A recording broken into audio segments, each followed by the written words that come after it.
It is Canada first minus Quebec. And Quebec says we're opting out, no pipelines. Is there an option we have to work around Quebec? We don't slag the Quebecers. It's the bloc, and it runs right up into the Senate. The gold mines, $350 million net made by Atlantic Gold. The province here only collected $4.5 million in royalties. If you want to talk socially acceptable, well, then you have to cut it all off, but you're going to keep receiving our equalization. Welcome to the show, y'all. It is so great to have you all on one more time. It's your boy Josh, and so grateful to be here with you at this time because we have an amazing guest with us.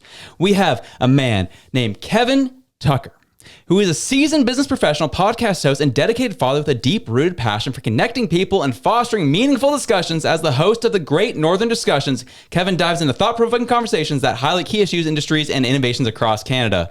With a career in utter divine, spanning the oil and gas sector in Alberta, Kevin has worked both a business owner and now serves as a senior account manager at Lone Star Directional Incorporated. As his expertise in business development, sales, and branding has made him a leader in the industry, known for his entrepreneurial mindset and ability to spot opportunities for commercial growth. We have Kevin Tucker.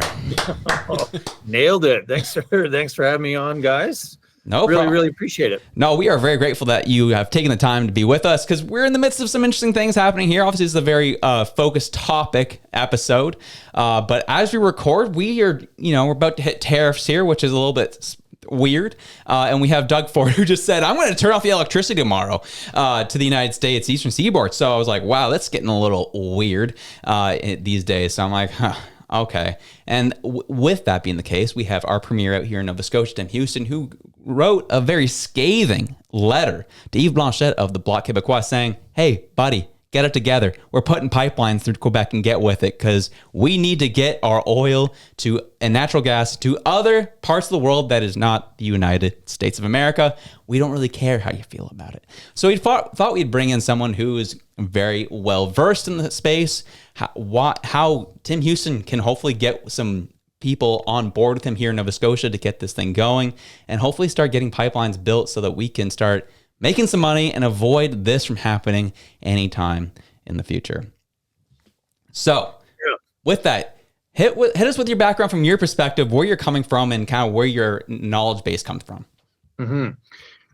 Well, I very well put. It is good timing with Tim Houston coming out with that letter regarding Energy East. But so I, just for way of background for myself, I've been 20 years in the energy sector from an executive level. I've done a few startups in there. I started my own drilling company, and I still toil on the drilling side of things. But obviously, we're very in tune out here. 20 years in the sector.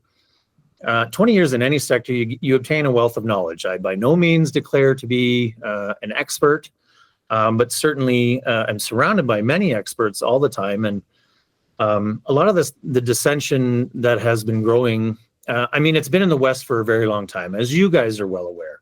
And so that's something that kind of drove me behind the mic. I didn't mean to get on the mic, but I am very passionate about advocating for energy. Energy East is really, it's been a debacle for years. It's quite unfortunate that it never got off the ground in the first place, but we had a change in government. And as soon as Justin got in 2015, that put an end to everything. That squashed it pretty hard. And we could go back through the history of some of that stuff, but we really do need access to tidewater. That's what it's all about. That's what all these pipelines are about, access to tidewater, and we are being left behind. The United States has jumped past us, and there's no reason for it. We have the third largest reserve in the world, and we should be the front runners, and we could be an energy superpower, and we're not. Yeah, totally. And I have to wonder, like, when you see these kind of things coming out, and we know that Quebec gets, 13.3, maybe 13.8, I can't remember how many $1 billion in equalization that they get. 13.6 billion. Yeah, off of the energy, basically, transition that Alberta has moved to, where it's actually using its natural resources. So I'm just like, give me the sense of Albertans' feelings right now, because I kind of have a pretty good idea, but I want to hear it straight from the horse's mouth. No joke. We've been pissed about it for a long time. and for good reason. But, we've been saying for years, we need to talk about this. We need to voice our opinion. Let's talk about the good of the energy and what it does for all of us. But we haven't been good at that either. And so we've had to resort to this kind of avenue here, like, podcasting and other ways of getting it out there. There are advocacy groups. If you could let your followers know you follow something like CanadaAction.ca, they have tremendous amount of information just breaking it down in English for people. But bringing it back to equalization, I think I felt for a very long time that we were the only ones that ever talked about equalization because we were consistently receiving zero. Mm-hmm. The West would typically get zero, and we would send all the money, and Quebec always received the most. Ontario got money. In the end, it's all about Canada. That is the point. And so when we get upset when a pipeline gets canceled, it's because we're upset for all Canadians. Mm-hmm. That's the point.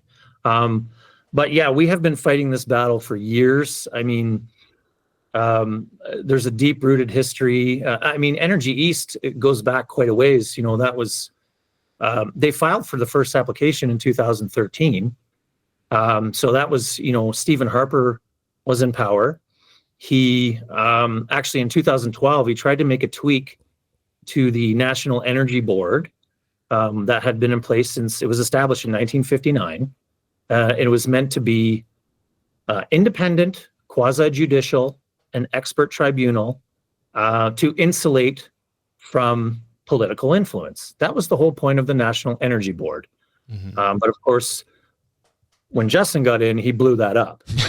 Right? So now we have non-experts. Now, I'm not picking on the people that sit on the Canada Energy Regulator now. A lot of them are lawyers and have been in the environmental and energy sector, but most of them are lawyers, and they're just carrying out the mandate of Bill C-69 and C-48, which we can talk about too. But Energy East has really, TC Energy, formerly TransCanada, which is a shame in itself because they had to change their name to attract investors. They changed it from TransCanada to TC in hopes of global investors. It's really a shame because they spent over $1 billion in regulatory before they even called it quits. Wow. It's just a sham. That's insane. And I'm just thinking, because like when you look at the actual amount of money that comes from oil and gas that could be actually used and realized across the country, if you could just get that oil and gas, to refineries in northern Quebec, refineries in St. John, because I know that St. John has the largest oil refinery this side of Texas, I think is their claim to fame.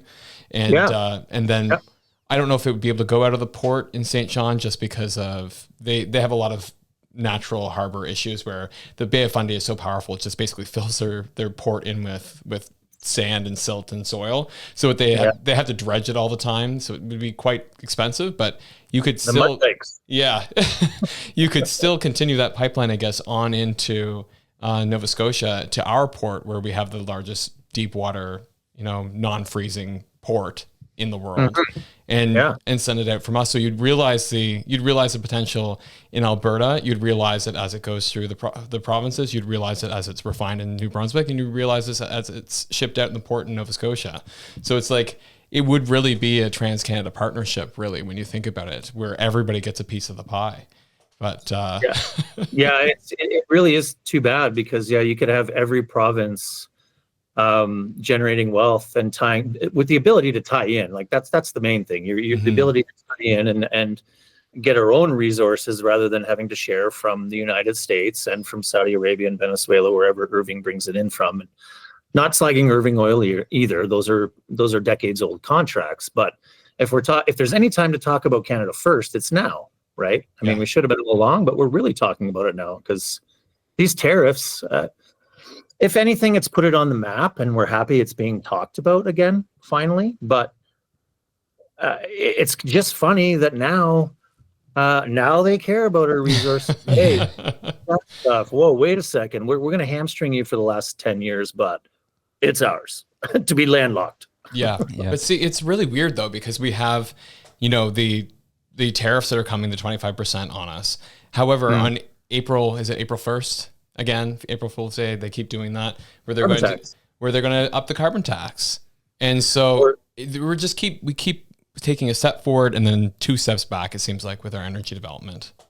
100%. Well, we're just going to get hammered harder. And, they went up last year, April 1st. They go up again this April 1st. And, if you want to talk about a 2.0, we've all said it regarding Mark Carney. But, I mean, the carbon tax is his brainchild. Mm-hmm. That is his baby. And however he wants to reframe this or rephrase it, now he's going to go after the big corporate or the corporate emitters. Well, anybody who understands business, that falls back down to the consumer. That's just business.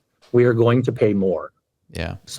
And I find it interesting you brought the Canada first approach, which has been uttered a lot these days. But what happens? Say, worst case scenario, it is Canada first minus Quebec. And Quebec says we're opting out, no pipelines through here. Is there any real option we have to kind of work around Quebec to be able to try and help the country be more sovereign through oil?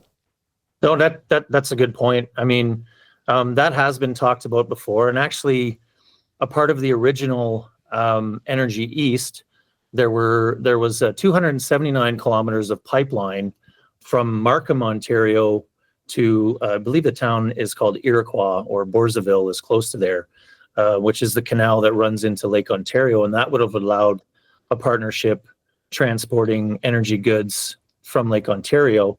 But yeah, I mean, or you could run it right up into Quebec and just stop there. And you're telling me they're not going to want to tie in? Here's another thing I want to point out.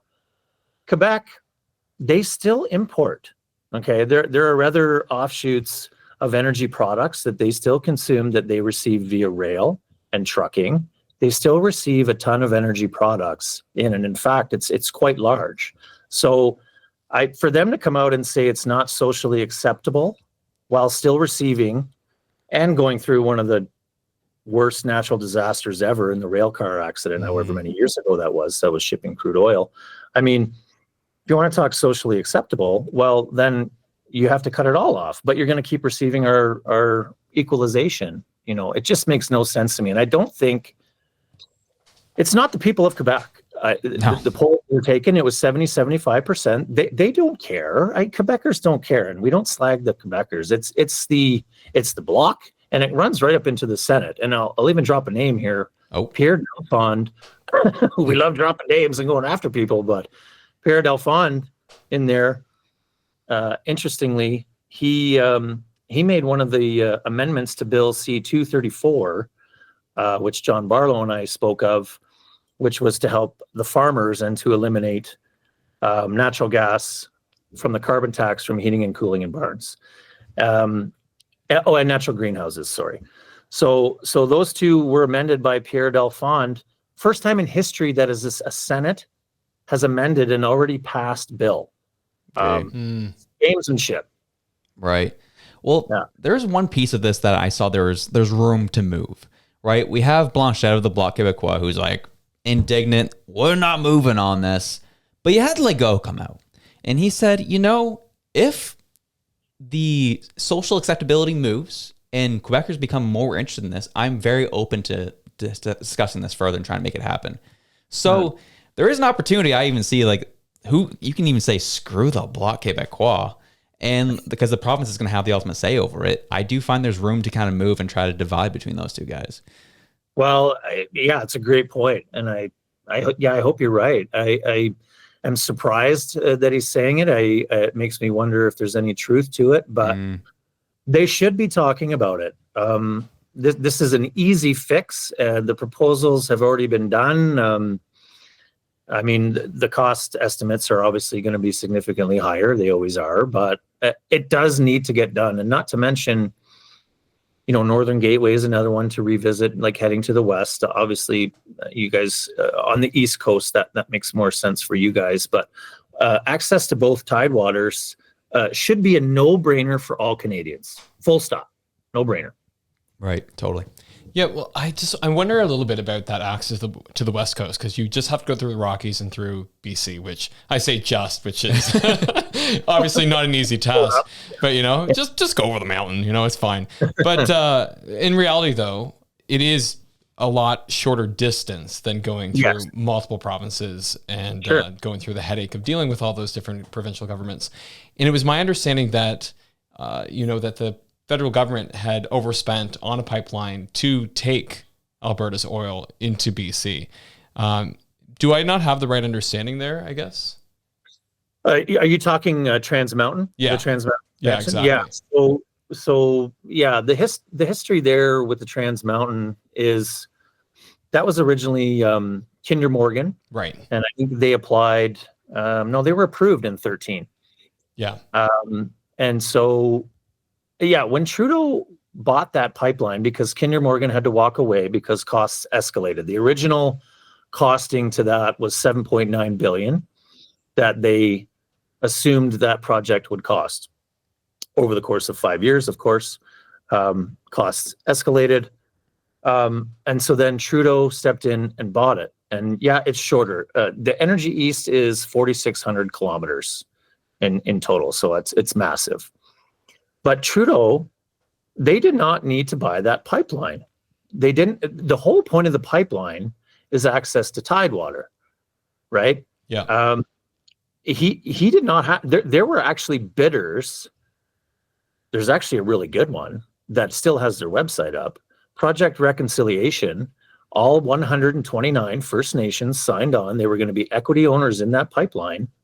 They were bidding to buy that pipeline. And somehow Sockboy finagled the deal. I don't know what happened. I don't have the details on how they were able to scoop that deal. Right. But they didn't need to buy it. And truth be told, all of the West, we were actually pissed because we don't need projects on the back of the taxpayer. Mm-hmm.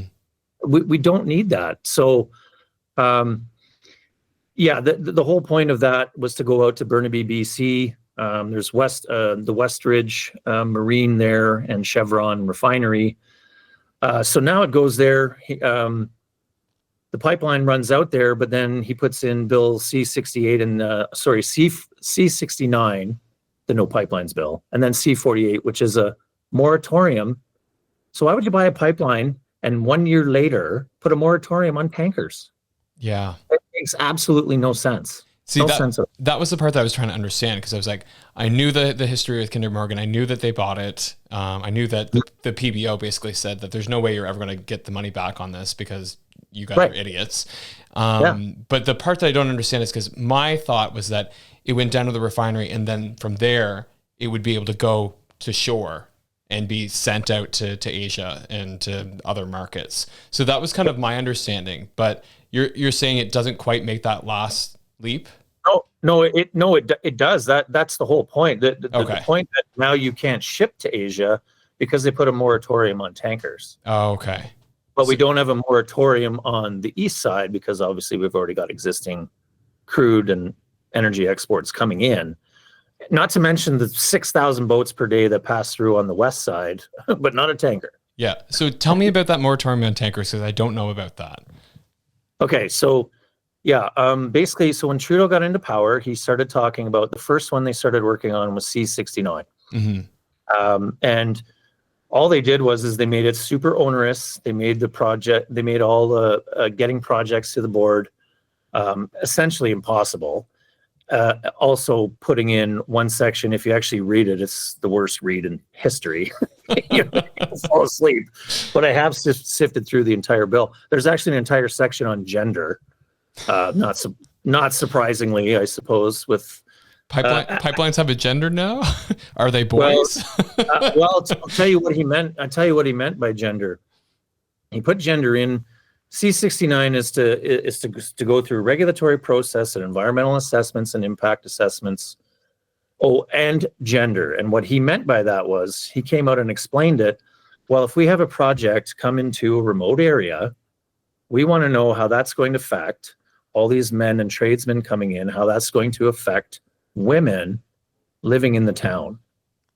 And I'm like, well, do you think maybe having something to look at might be nice? Having some guys spending money? I don't know. I see no point in that being part of the bill. But to get back to C-48, it's a moratorium on tankers carrying crude, and that's it. So he bought a pipeline to ship to Tidewater for access to markets.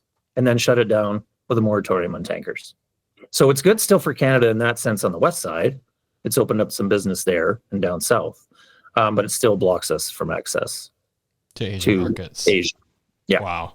That is just classic Liberal government, you know? Yeah. We're going to buy a thing, we're going to make it almost operational, and then just screw it up at the last moment. Because like that was one of the things I keep arguing with friends of mine over like the dental plan and all these things and like pharmacare and stuff like that. And I'm like, they're good ideas in concept. I was like, but you have to realize, I was like, provinces already have these things in place. The federal government just needs to butt out and let those things work the way that they need to and actually fund them appropriately. And they're like, no. The Liberals are great. I'm like, no, they don't.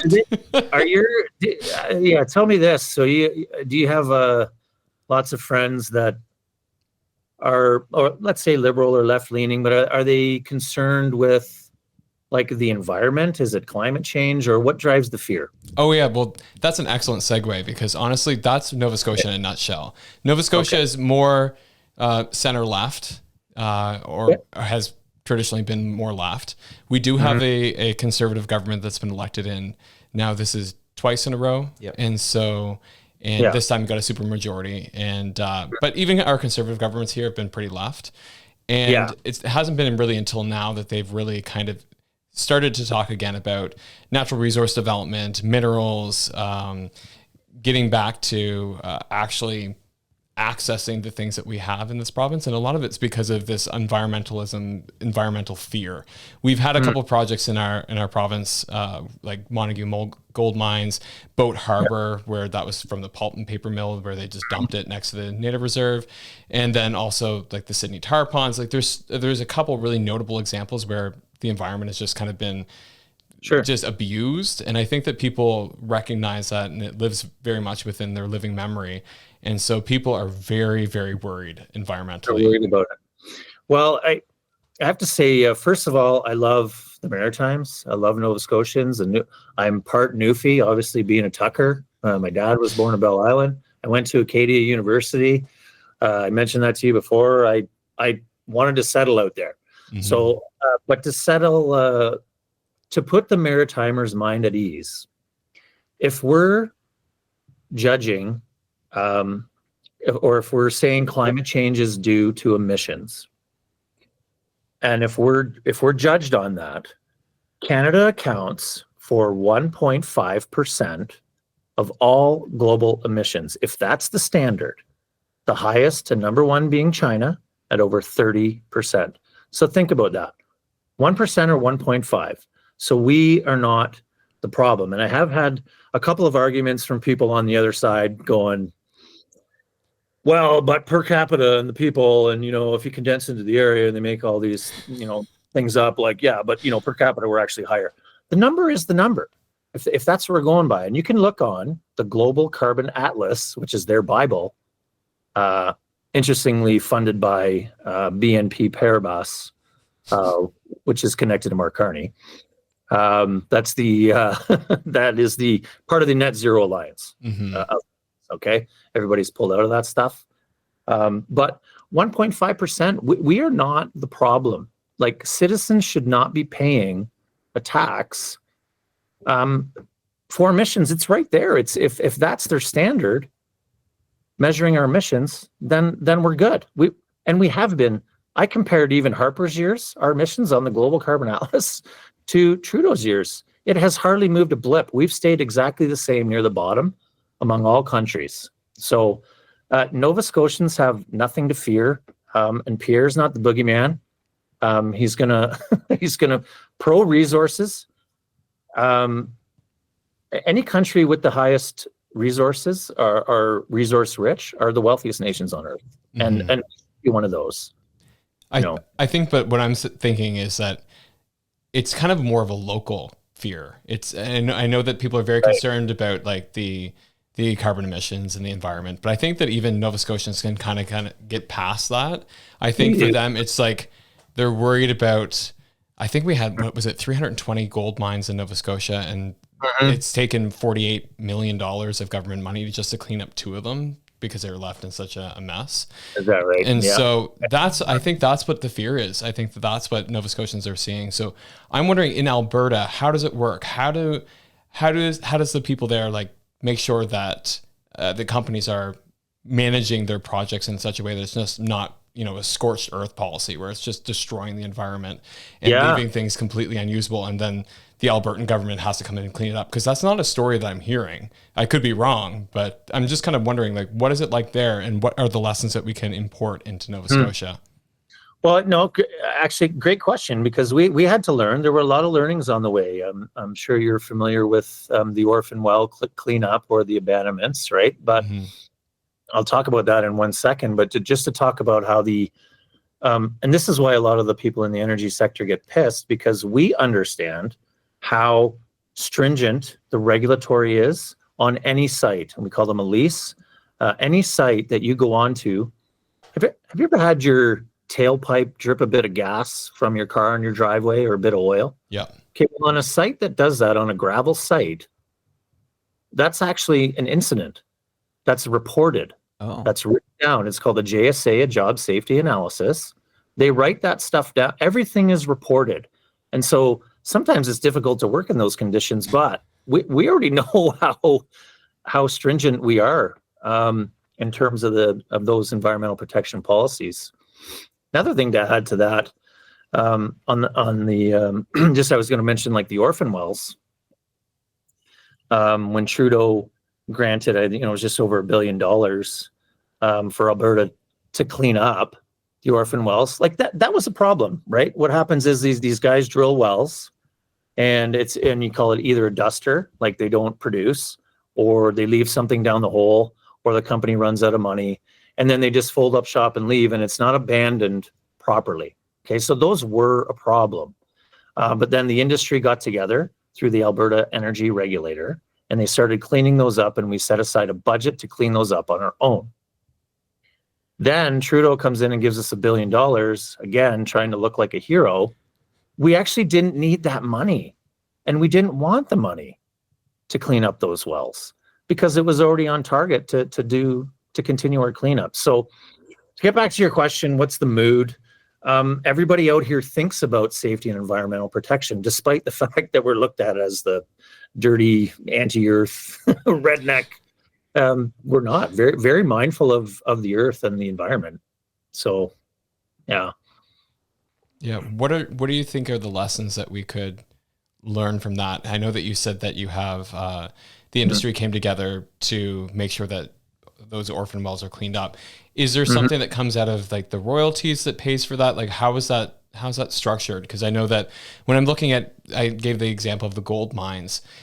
So there was $350 million net made over 3 years by Atlantic Gold in Nova Scotia, and the province here only collected $4.5 million in royalties after that. We do something weird too, where we only we collect the royalties after the net cost, whereas everywhere else does it a gross amount that you. Yeah, it's a gross. And it's just like, and then also other places are 5, 6, 10% on those products that are tied to the actual price of the mineral, on the markets, and then that fluctuates.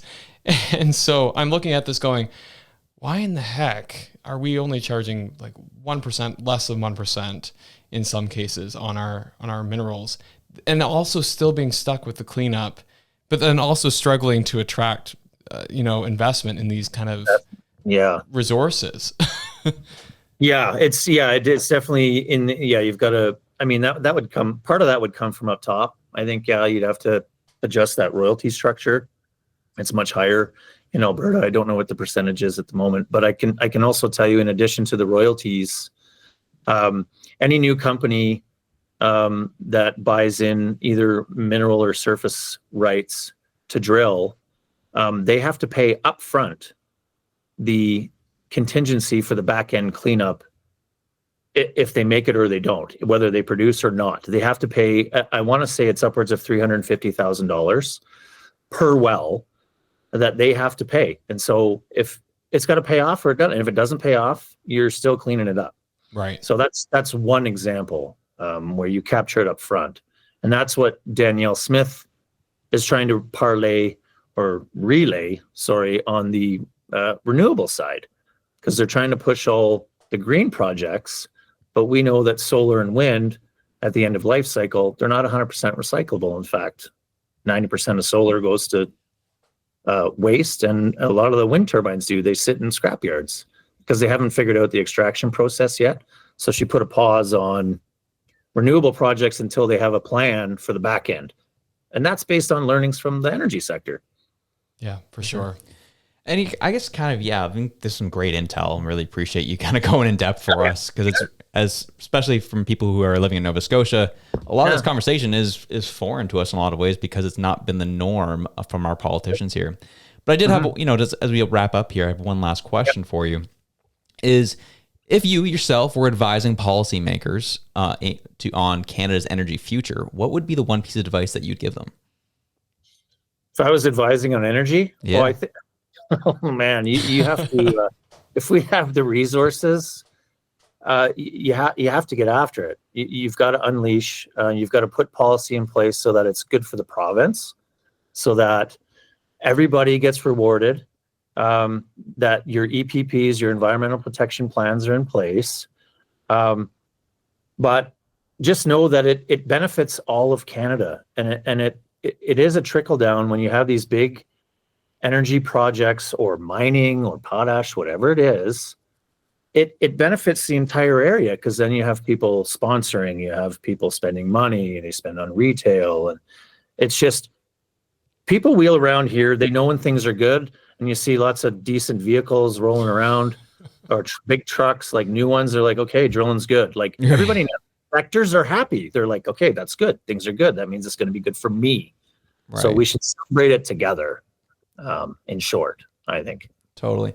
Yeah, that's kind of what I gathered out there, right? I remember, I went to school out here in Nova Scotia. I originally grew up in Toronto. Spent early part of my life in Calgary. But then there was one summer of university, I went out to Calgary for an internship. And it was my first time getting back out there since I was like 10 years old. And just seeing the difference, I was like, spending my time in Nova Scotia versus spending time in Calgary, I was like, you could just see the wealth level was a little bit different. And I was like, this is what life is like when there's investment happening in your province and you're living off of those investments rather than being taxed to death to be able to live, which I thought it was a very interesting kind of, black and white juxtaposition. Yeah, it's true. It's true. There's nothing wrong with pushing ahead with these projects and whatever it is. And it is unfortunate, as you said, like there were some accidents or some spills or some leaks and with the tar ponds. But you can learn from that and push forward. It does benefit everybody, and we're all better off for it, and we would be more independent as a nation. You'll get a kick out of this just as we're closing off. So apparently there's a protest planned for Wednesday in front of the Nova Scotia legislature, because there's a new bill that came out that's in its first reading right now at the provincial legislature to basically open up our ability to access natural resources. One of the big things being uranium mining, because we know that nuclear is a future for green energy. 100%. And people are losing their minds. They're losing their minds about that, and that's good. That's green. I know, but people are losing it. There's all these, everything from this like Council of Canadians, and there's like all these different chapters across the province, and then CUPE, the union is like, they're getting involved into it, and then there's like 15 different environmental organizations, everything from the Ecology Action Center to Extinction Rebellion, and like all these ones. It's just crazy, and they're like, Tim Houston is calling us special interest, but we're gonna come and yell at the legislature and tell them about our special interest. I'm like, oh my God, you guys. And one of these people, they had posted online, they were saying, it's just going to open up fracking. And then clearly in the bill, it's like, this is not a moratorium, does not lift the moratorium on fracking. I was like, oh my God, they're not even getting the info right. But the crazy protesters will always be there. Yeah. And I just did one on fracking. I don't know if you guys saw it, but I learned a lot in that one myself too. But Yeah. yeah, the crazy protesters will always be there, man. It's wild times in the Maritimes, that's for sure. But thank you so much for coming on. We appreciate you having you. Absolutely. And then I just need to know this personally. Who's your favorite Calgary Flame of all time? Oh, well, I got to go with Lanny just because of the dust. Oh, makes sense. Mustache lines up 100%. I got to go. You know what? Originally, it'd be Dougie Gilmore. Even though he's a Leaf, I liked him when he was in Calgary. That's fair. That's definitely fair. I get that. And you can definitely tell the generation gap between us when my favorite all time is Jerome McGinley. So Jerome, gotta be. Oh, and Johnny, I mean, rest in peace. Yeah, rest in peace, Johnny. Awesome. Well, thank you so much for joining us. It really means a lot. Appreciate all the info you dropped on us. Thanks, guys. That was deadly. No problem. Appreciate it. See you. Hey, man.